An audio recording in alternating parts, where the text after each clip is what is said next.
ಎಲ್ಲ ಪ್ರಜಾವಾಣಿಯ ವೀಕ್ಷಕ ಬಂಧುಗಳಿಗೆ ದೀಪಾವಳಿ ಹಬ್ಬದ ಶುಭಾಶಯಗಳು. ಈ ದೀಪಾವಳಿ ಭವಿಷ್ಯವು ವಿಶ್ವಾವಸುನಾಮ ಸಂವತ್ಸರದ ದೀಪಾವಳಿಯಿಂದ ಆರಂಭಗೊಂಡು ಪರಾಭವ ನಾಮ ಸಂವತ್ಸರದ ದೀಪಾವಳಿಯವರೆಗೆ ಇರುತ್ತದೆ. ಅಂದರೆ 2025ರ ದೀಪಾವಳಿಯಿಂದ 2026ರವರೆಗೆ ಇರುತ್ತದೆ. ಈ ಭವಿಷ್ಯವನ್ನು ನಿಮ್ಮ ಒಳಿತಿಗಾಗಿ ಬಳಸಿಕೊಳ್ಳಿರಿ.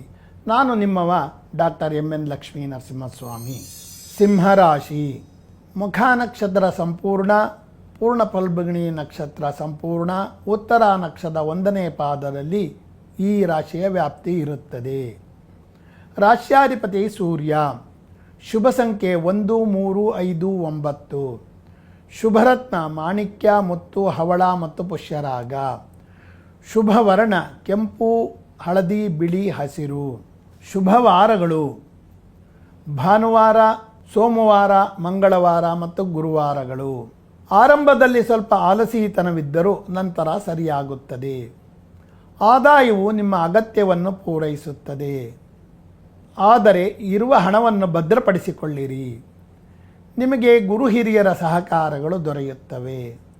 ಸಾರ್ವಜನಿಕ ವಲಯದಲ್ಲಿ ಗೌರವ ಸಹ ಸಿಗುತ್ತದೆ. ಹೊಸ ಆಸ್ತಿಯನ್ನು ಹೊಂದುವ ಯೋಗವಿದೆ. ಆದರೆ ದಾಖಲೆ ಮತ್ತು ವಾಸ್ತವಿಕತೆಯನ್ನು ಪರಿಶೀಲನೆ ಮಾಡಿ ತೆಗೆದುಕೊಳ್ಳಿರಿ. ವಿದ್ಯಾರ್ಥಿಗಳಿಗೆ ಶ್ರಮಕ್ಕೆ ತಕ್ಕ ಫಲ ಮಾತ್ರ ಇರುತ್ತದೆ. ಹಿರಿಯರ ಆರೋಗ್ಯದಲ್ಲಿ ಏರುಪೇರಾಗಬಹುದು. ಕೆಲವರಿಗೆ ಮೂಳೆ ಸಂಬಂಧಿತ ದೋಷಗಳು ಕಾಣಿಸುತ್ತವೆ. ಕೃಷಿ ಸಂಶೋಧಕರಿಗೆ ಉತ್ತಮ ಅನುಕೂಲ ಮತ್ತು ಸಂಶೋಧನಾ ವ್ಯವಸ್ಥೆಗೆ ಅವಕಾಶಗಳು ದೊರೆಯುತ್ತವೆ.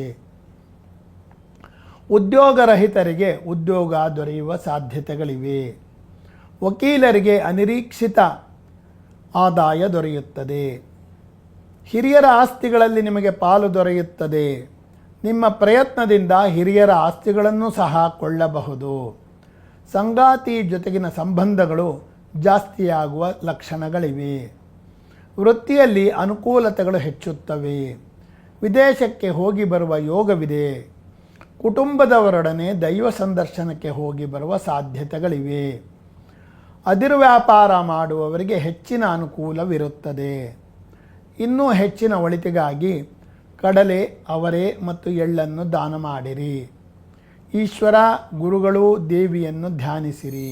ಈ ದೀಪಾವಳಿಯು ನಿಮಗೆಲ್ಲರಿಗೂ ಒಳಿತನ್ನು ಮಾಡಲಿ, ಆನಂದವನ್ನು ಕೊಡಲಿ. ಇಂತಿ ಧನ್ಯವಾದಗಳೊಂದಿಗೆ ಡಾಕ್ಟರ್ MN ಲಕ್ಷ್ಮೀ ನರಸಿಂಹಸ್ವಾಮಿ.